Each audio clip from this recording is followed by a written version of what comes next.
Face à la presse nigérienne et étrangère, les deux délégations se sont appesanties sur le contenu du partenariat entre les deux États.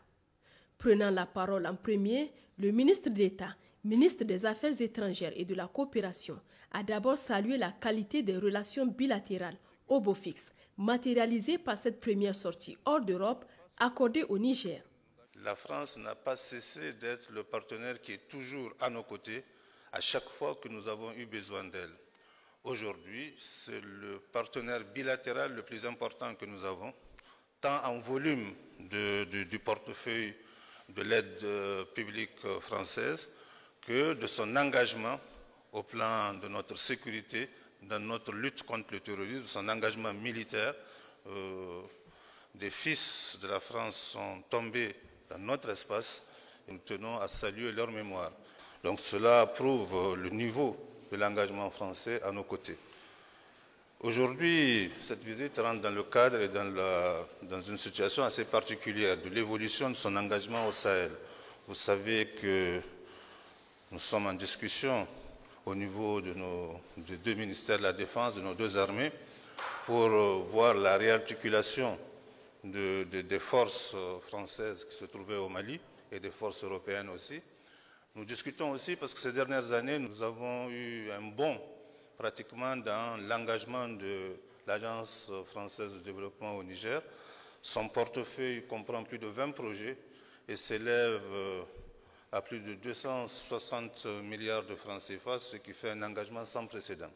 Nous avons donc passé en revue notre coopération au développement, déjà avec la secrétaire d'État française qui était là il y a moins d'un mois, et aujourd'hui on confirme ces conclusions que nous avons eues. Cela prouve tout le lien qu'il peut y avoir entre le développement et la sécurité. Donc dans ce contexte-là, nous nous battons pour garantir la sécurité des populations contre le terrorisme, mais nous nous battons aussi sur le front du développement. Parce que si nous ne nous battons pas sur le front du développement, si nous ne gagnons pas la guerre du développement, nous perdrons à terme la guerre contre le terrorisme. Sur le plan international, nous avons aussi tenu à exprimer à nos amis français notre position sur la guerre qu'il y a sur leur continent. Il s'agit d'une puissance étrangère qui a envahi son voisin, ce qui pour nous est contraire au droit international, contraire à la Charte des Nations Unies. C'est pour ça que le Niger a fait partie des pays qui ont coparrainé la résolution des Nations Unies condamnant l'agression russe. Une position saluée par la ministre de l'Europe et des Affaires étrangères qui a renouvelé l'engagement de la France à renforcer et à poursuivre avec plus de vivacité cette relation avec le Niger. Nous sommes là à la demande du président de la République.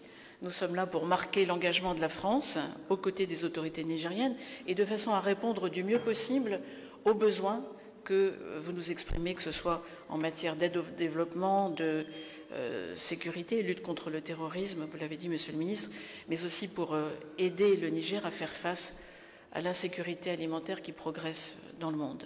Nous avons, et permettez-moi de dire un mot de notre vision, de notre politique de développement, la conviction, de part et d'autre, je le crois, Monsieur le Ministre, que nous devons marcher sur nos deux jambes.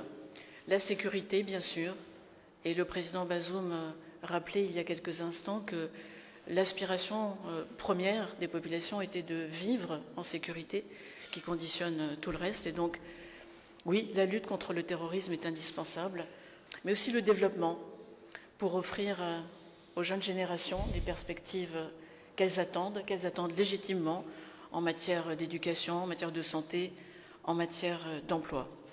Nous sommes à un moment particulier de la vie internationale, vous l'avez dit, cher Assoumi Massoudou. La guerre est revenue en Europe, les périls montent, l'ordre international est l'objet d'attaques sans précédent. Et donc je voudrais saluer la position qui a été prise par le Niger au regard de la guerre choisie par la Russie en Ukraine. C'est une position conforme à nos principes même de la vie internationale qui fonde une communauté d'existence conforme aux principes de la Charte des Nations Unies. Nous ne pouvons, ni les uns ni les autres, quelles que soient les latitudes d'où nous nous exprimons, permettre une remise en question de ces principes fondamentaux qui permettent à la communauté internationale de vivre de façon paisible et harmonieuse. Une deuxième conséquence de cette crise, c'est que partout dans le monde, on voit des tensions croître, en particulier dans chacun de nos pays, des tensions sur les prix de l'énergie et des difficultés à s'approvisionner en matières premières. Le Niger est aussi exposé à ces conséquences particulières de la guerre déclenchée par la Russie en Ukraine, qui s'ajoutent aux effets de l'insécurité dont nous avons parlé, qui s'ajoutent aux effets du changement climatique. L'ensemble de ces facteurs créant une situation que l'on peut qualifier, je crois, de périlleuse. Et c'est aussi pour ces raisons que nous voulons que la France se tienne aux côtés du Niger pour répondre à l'urgence alimentaire. Le président de la République, Emmanuel Macron, a donc pris la décision de porter une aide budgétaire pour le Niger à un niveau plus élevé que ce qui avait été précédemment décidé. Nous la portons cette année à 20 millions d'euros, donc une augmentation d'un tiers de notre enveloppe globale cette année, au sein de laquelle 8 millions d'euros seront particulièrement consacrés à la crise alimentaire de façon à vous permettre de reconstituer vos stocks alimentaires. Et puis nous avons également augmenté notre aide humanitaire dans le domaine alimentaire pour la porter à 8 millions d'euros également. Nous voulons néanmoins continuer à soutenir le Niger dans la durée, au-delà de ces aides d'urgence et en appui, je le disais, aux stratégies de développement du gouvernement nigérien. Nous mettons ainsi en place des perspectives économiques de moyen terme pour vos populations, en particulier, nous pensons aux femmes, ne m'en veuillez pas, mais d'une façon plus générale à la jeunesse. Nous soutenons aussi, nous en avons parlé avec vous, comme avec le président Bazoum, les efforts du gouvernement nigérien dans le domaine de l'éducation. Je sais que l'éducation et l'éducation des filles est l'une de ses priorités, comme c'est l'une des nôtres.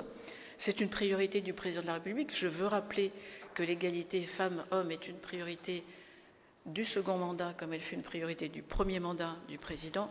Et nous la mettons en œuvre ici, notamment à travers le partenariat mondial pour l'éducation, dont les fonds touchent également, concernent et bénéficient au Niger. Et puis j'ai rappelé tout l'intérêt que portait le projet de grande muraille verte, qui a désormais pu être doté d'un accélérateur et de financement. Et pour obtenir ces financements, il faut saisir l'occasion qui se présente de proposer des projets précis qui peuvent recueillir l'intérêt des grandes murailles vertes.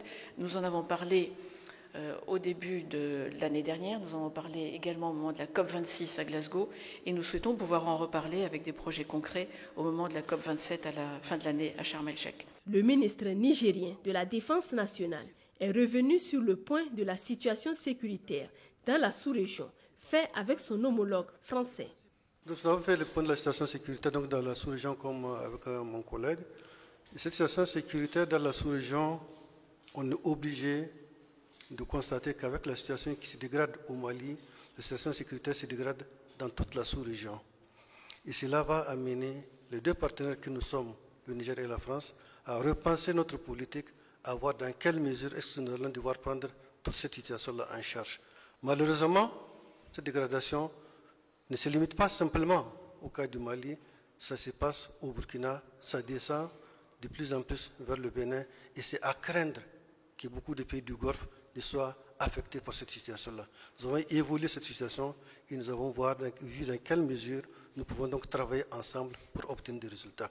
Par rapport à cela, donc, nous avons loué la coopération séculaire qu'il y a entre les forces armées nigériennes et les forces armées françaises, et nous avons regardé aussi l'évolution positive compte tenu de ces enjeux que nous sommes amenés à voir, à repenser pour que la France puisse continuer à assister nos pays. Il se trouve que le redéploiement de Barkhane en direction du Niger va créer une situation qui va encore être beaucoup plus difficile dans le nord du Niger, particulièrement dans la région de Tillabéri. Et par rapport à ça, le Niger a déjà accepté le principe qu'une grande partie de cette force Barkhane soit déployée au Niger pour nous permettre de faire face à cette situation-là.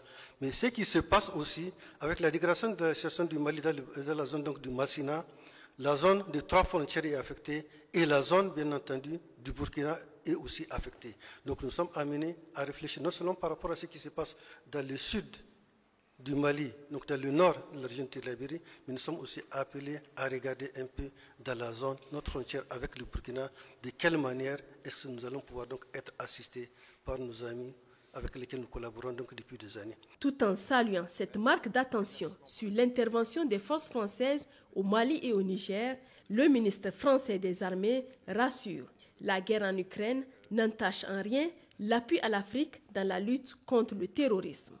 Pour vos mots sur le bilan des opérations Serval et Barkhane, que vous avez bien voulu avoir devant nous en saluant l'engagement de l'armée française, et vous venez de le faire, et j'y suis, je crois que le général d'armée Burkhardt y sera aussi sensible. Vous avez démarré ce point presse en ayant un mot pour la mémoire des soldats qui malheureusement ont perdu la vie. J'y rajouterai aussi un mot pour les blessés et leurs familles, et donc de cela évidemment nous y sommes plus que très sensibles, et je rajouterai bien sûr un dernier remerciement, c'est sur l'aide logistique de sécurité que vous apportez à cette manœuvre qui nous conduit à devoir fermer les bases progressivement de Ménaka, de Gossi, c'est fait, et puis bien sûr maintenant de Gao, et sur lequel évidemment le Niger apporte un concours plus que précieux aux armées françaises, donc je voulais évidemment le dire de manière officielle. Ce qui s'est passé ce matin est important et central pour la suite des semaines et des mois que nous allons vivre.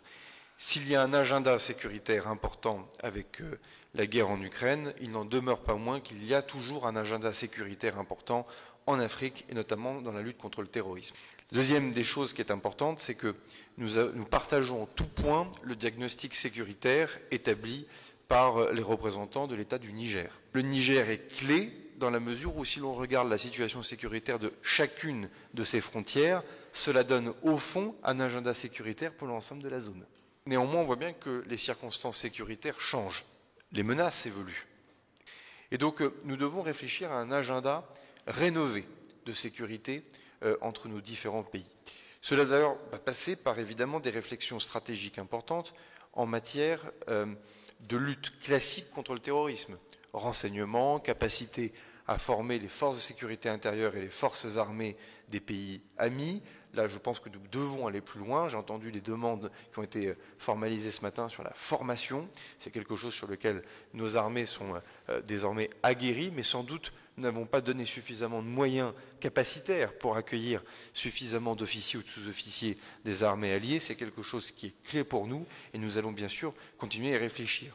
Des réflexions opérationnelles, et je crois que des mandats ont été donnés aux deux chefs d'état-major des armées, le général Burkhardt pour la partie française évidemment, qui est de réfléchir aux questions capacitaires, matérielles pour demain.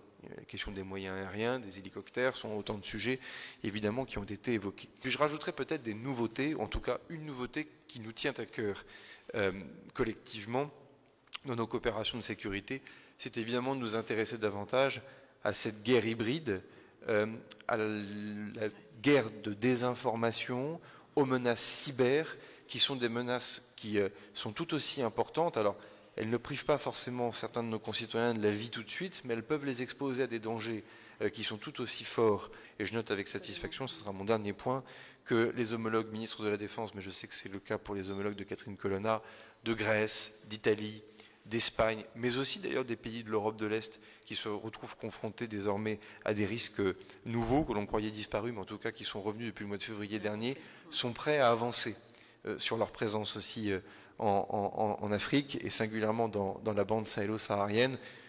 Il y a une volonté qui converge et dans le diagnostic, et dans la manière de travailler, et dans la manière évidemment aussi de créer cet agenda diplomatique qui permet de respecter toutes les souverainetés, qui ne doit pas avoir au fond qu'un seul visage militaire, mais un visage beaucoup plus global de développement, d'accès à un certain nombre de services publics ou de savoirs fondamentaux. De nouvelles perspectives qui seront visibles au Niger d'ici la fin de cette année 2022, selon la délégation française. Beau présage pour les questions de développement et de sécurité au Niger.